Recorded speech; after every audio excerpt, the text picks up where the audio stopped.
Wisdom. It's an incredibly valuable asset. Some would say more precious than gold. It's attractive, appealing, admirable. Conversely, a lack of wisdom is the basis of immaturity, blind spots, and bad decisions. Wisdom. It can be gained over time, but it can't be rushed. But wisdom can be shared. That's precisely what we are here to do right now. Today, we are here to hack wisdom, to distill it, to understand it, and to process it. Why? To get better at life. Welcome to the main thing.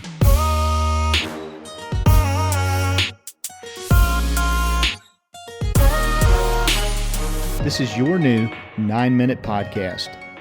I'm your host, Skip Linneberg, and I've set out to interview the wisest people I know. We'll see what we can learn from each one when they're faced with an incredibly difficult, soul-piercing question. Welcome back to the Main Thing Podcast. I'm your host, Skip Linneberg, coming to you again from Parkwood Studios. As we get into this episode today, I want to encourage you to think about someone you know who is feeling stuck in a rut or possibly just overwhelmed.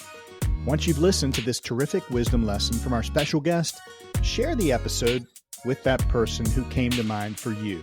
It's a simple way to help someone. Our special guest today is someone I've known for quite a while. He's an incredibly resilient, strong, and hope-filled person, Larry Ambrose. Larry was living the life of his dreams as a husband, father, and corporate executive with GE when tragedy struck, and his wife suddenly passed away 2 months after giving birth to their 8th child. By the grace of God and the help of a small army of a support system, he was able to stabilize and continue to raise his family and excel in his career.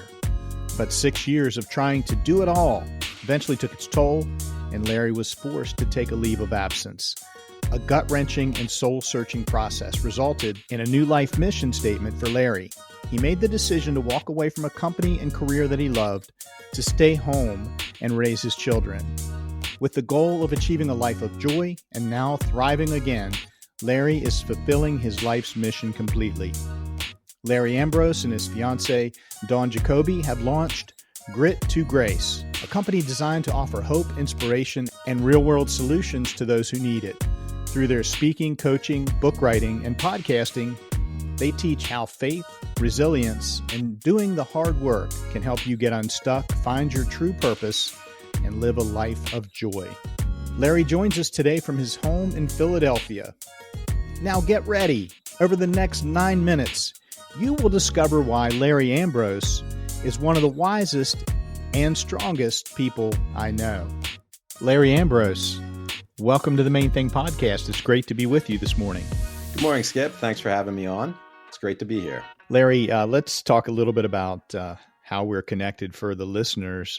They probably already hear a familiarity, but we have at least 4 things in common, beginning with attending West Virginia University.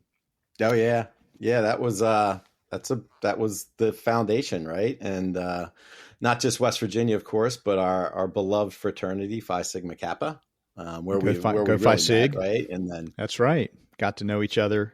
And then we ended up in the same major in industrial engineering, trekking out from downtown out to the College of Engineering, where we went through a rigorous program of study there, and both had the blessing of being under the tutelage of one Dr. Jack Bird, who's been on this show. And Larry, there's the 4th chapter of that story would be General Electric Company, known as GE, where we both began our careers.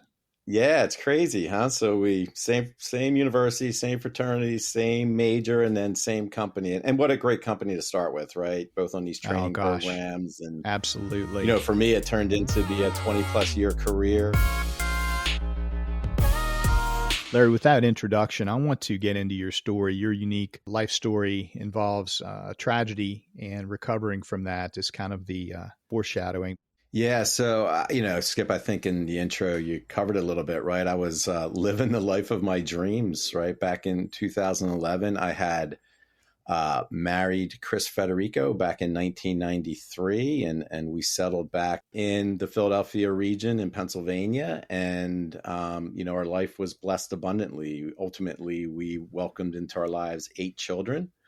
Wow. And Yeah, it was incredible. And we were just living the life we had dreamed about. Chris was the rock, the foundation at home, keeping, everything going in the house kind of moving along. So then the next chapter of that story, Larry, what happens? Yeah, so it was May of 2011, and it was about 2 months after my youngest son Solomon was born. I was away on literally a one-day business trip, and I was actually supposed to dial in, but I got called down the night before, so got up, drove down to Charlottesville, Virginia, where our headquarters of that division of GE was, and I was in a meeting, and got a call, Skip, that you never want to receive, right? And it was from the local police department that they were in our house working on my wife. And so, we quickly, two colleagues of mine, Sheila Kester, Jim Wallace, I got in the car, we drove up, frantically trying to figure out what was going on. And then I got the second call you don't really ever want to receive. And it was from my brother-in-law, Craig, who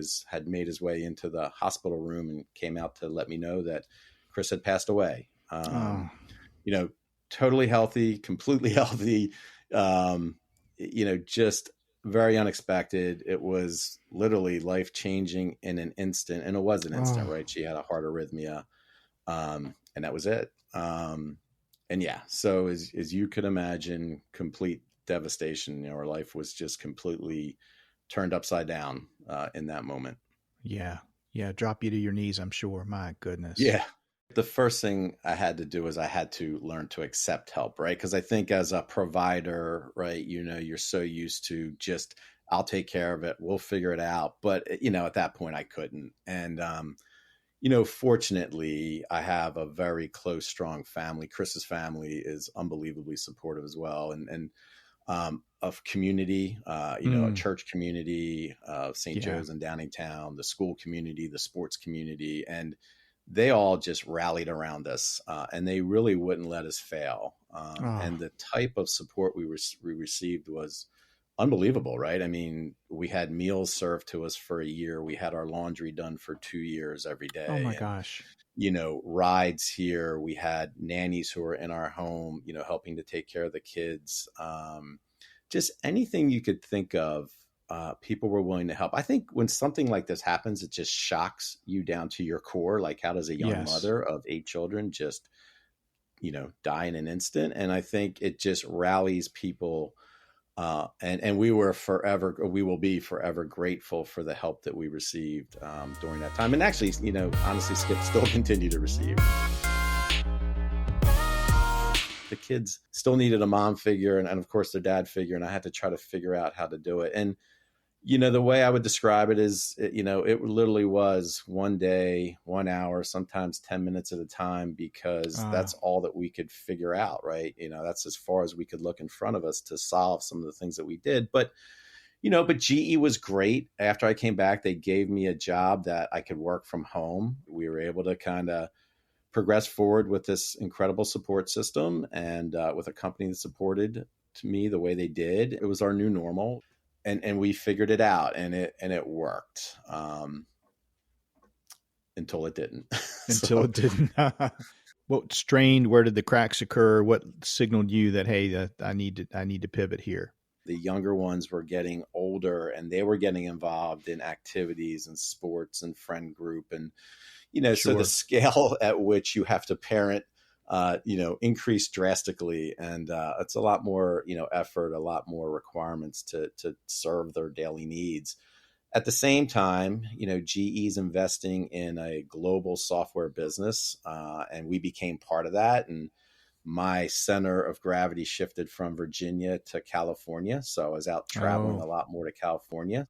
After, doing that 24/7, day after day after day, it eventually takes its toll. And that's really what happened. The way I describe it is really the losses just started to pile up. I really lost my connection to the kids.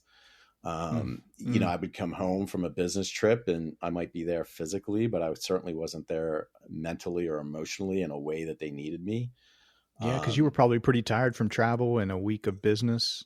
So I felt like our relationships were suffering and they were suffering for it. That was partly due because my health was in decline, right? I had stopped sleeping through the night. I was waking up multiple times and, after a while, I'd be like, I may as well just start working. So I started working at 3 a.m. until Oh 5, and then gosh. hopefully try to get another hour of sleep. And, Mm, when you do that over a sustained period of time, it just wreaks havoc on your system. And that's really what sure. happened to me physically, mentally. I just broke down. But I think ultimately what happened, Skip, is I think God brought me to my knees, and because Yeah. I think he needed me to see and be something completely different than where I was headed.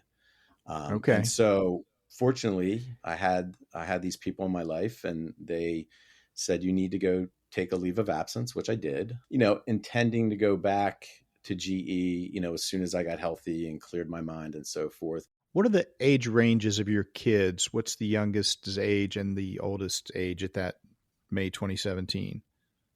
So 21 down to 6. Okay. Okay. Wow. Wow. Yeah. So I had kids still like just entering, kindergarten, right? First Yeah. grade, Yeah. up to, a child that was graduating or in the process of graduating, right? And everywhere in between. I think it was God bringing me to my knees, because I think I was headed down a path that was going to be destructive for me. I think he pulled me out, and he gave me kind of a new lease on life. Mm, And then I went through a process to heal. yeah. And he was there every step of the way, right, with me. And my relationship with God changed. My faith changed. I leaned into it. I like to say I doubled down on my faith. I was now having full on conversations, arguments, yelling with God, like, what Crying are out. you, yeah, crying out, Yeah. like, what do you want me to do? Like, you've brought me to this point, and, Mm, you know, I am I to go back to work and continue doing what I was doing, or am I meant for something different? And, as I progressed through that summer, I gained more and more clarity. And I hit a point, Skip, where I think, what I really needed to do was I needed to dig deep. I needed to resolve some things from my past.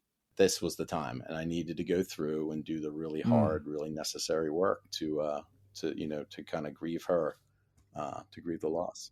Larry, that's a big point here, and it's something that I've learned, and I've seen it with multiple friends and stories that I've heard and observed.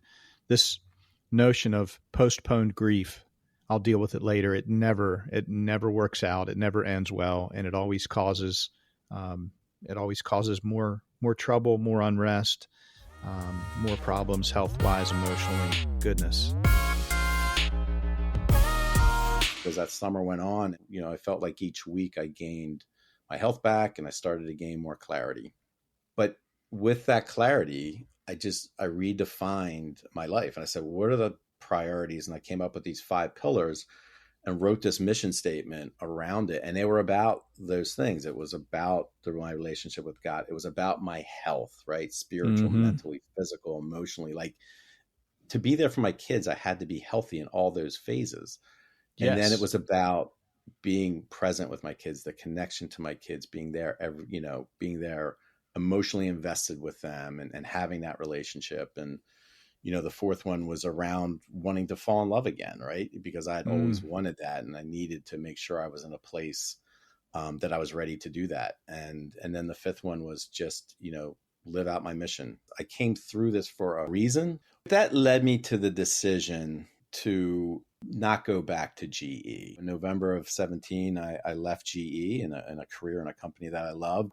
This decision isn't for everybody. Not everybody can kind of walk away, but I had sat down with my accountant, my financial planner, and I said, can I do this? Can I basically invert my retirement? And can I take my retirement now during my kids' formidable years? And, I know I was going to tap into anything I had, assets, my retirement accounts, to do it, Yeah. but it was Yeah. that important to me. And, they figured out a way it would work, and I was going to do it. I was committed to do it for as long as I could. What a clever and courageous move to make there, Larry. Wow. I just admire that so much. You have launched a new, I'll call, business platform, Grit to Grace. You're engaged. I think this new path, you continue to be blessed, and I'll dare say are experiencing quite a bit of joy. Would you agree?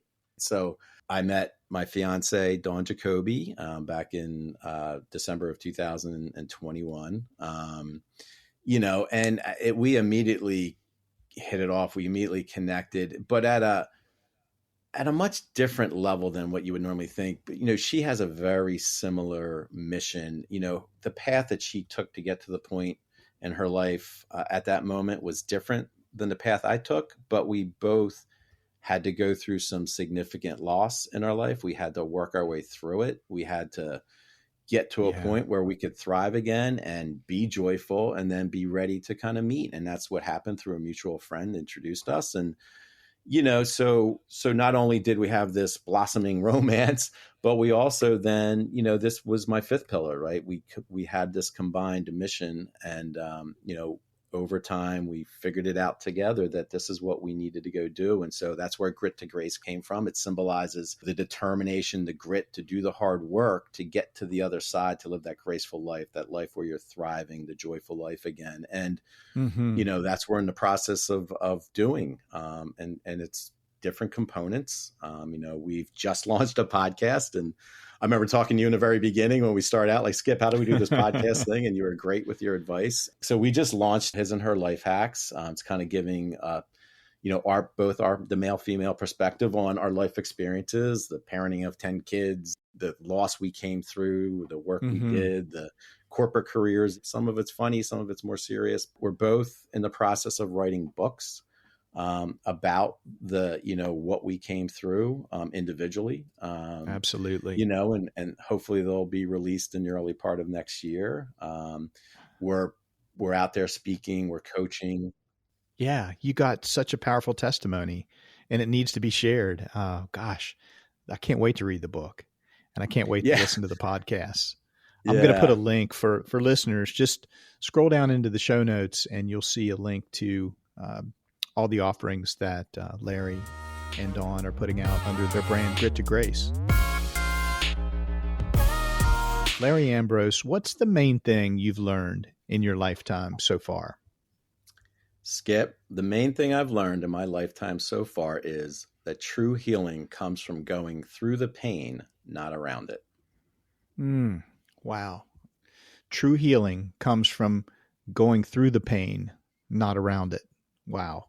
Would you tell us more about that? Think about the story we just talked about, right? So Chris passed away. I tried to do everything I can to provide. And, like you mentioned with some of your friends, I just avoided some of the things, the necessary things I needed to deal with. I needed to deal with that pain, right? And it wasn't until 2017 when, again, God brought me to my knees that I faced into it. And did the really hard but really necessary work to deal with the pain. And because of that, I could come out on the other side and thrive again. But for those 6 years prior, I was avoiding it, right? I was ignoring it. I was putting it to the side. Bottling it up inside, stuffing it down. Exactly. If you're like most people, you're trying to numb it in some way. Yeah. Ignore it. Just, anything to try to avoid it. And only when you go through the pain and deal with it head on, I believe anyway, from my experience, is when you can come out on the other side healed. And when you're healed and when you have that clarity, the magic really happens, right? Your brain is open. It's in tune to what you need. It's in tune to God and where He wants you to be. And then you make, I think, the right decisions about the future. Up until that point, though, there's this thing that's always there inside of you. And I think it prevents you from fully living that life that you intended to live. If someone out there listening needs to deal with loss, pain, grief, and they've postponed it, they're bottling it up, they're not going through it, they're going around it or postponing it, what might that person be experiencing? I think when you start to lose your motivation, your hope, what inspires you every day to get up and do things, I think those, when they're impacted, clearly those are signs as well. But, it could be a multitude of things. And I think you just have to lean into it and face into it, and kind of say, you know what, I'm going to go take the time to kind of go through this process and heal myself. And the reward on the other side of it is just immense. You've had quite a run here, right? And it's awesome what you're providing to your listeners and these nuggets of wisdom that, hopefully they take and apply in their lives, right, to help For help them sure. achieve Yeah. and get to where they need to be. Our missions are so closely aligned. So we really have 5 things in common. The 4 we mentioned up front, and this 5th one, which is to help people, to share what we've learned and help people to thrive. I wish you all the best, Larry. Take good care. So long for now. Thank you, Skip. Wow, that goes by incredibly fast, doesn't it? Time flies when you're hacking wisdom. I hope you're left wanting more. Sync up with us again next time on The Main Thing for 9 more minutes of wisdom.